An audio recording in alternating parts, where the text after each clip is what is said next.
Civil सेवा की पढ़ाई अब सिर्फ किताबें पढ़ने तक सीमित नहीं, ये है अनुभव का हिस्सा।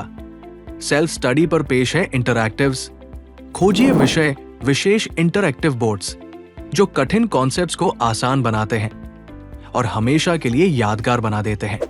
बेहद इंटरैक्टिव फीचर्स के साथ आप सिर्फ पढ़ते नहीं, आप जुड़ते हैं, खोजते हैं और याद रखते हैं। हर बोर्ड करंट अफेयर से जुड़ा है ताकि आपकी पढ़ाई हमेशा आज की घटनाओं से कनेक्ट रहे।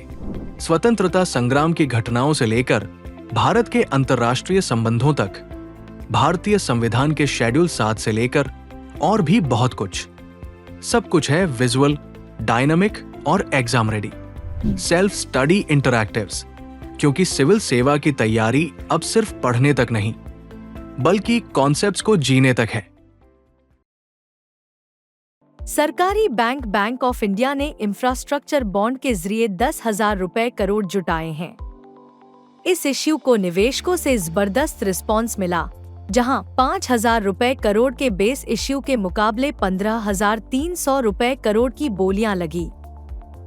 इंफ्रास्ट्रक्चर बॉन्ड ऐसे लॉन्ग टर्म डेट इंस्ट्रूमेंट होते हैं जिनका इस्तेमाल सड़कें, रेलवे, बिजली प्रणाली और शहरी विकास जैसे बड़े प्रोजेक्ट्स के लिए फंड जुटाने में होता है।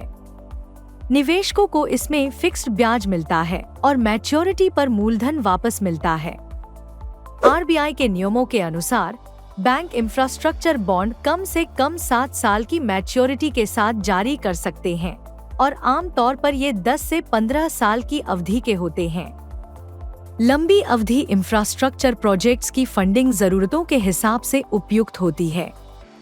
ये बॉन्ड बैंकों को एसेट लायबिलिटी मिसमैच मैनेज करने में मदद करते हैं, क्योंकि डिपॉजिट आमतौर पर शॉर्ट टर्म होते हैं जबकि इंफ्रास्ट्रक्चर लोन लॉन्ग टर्म।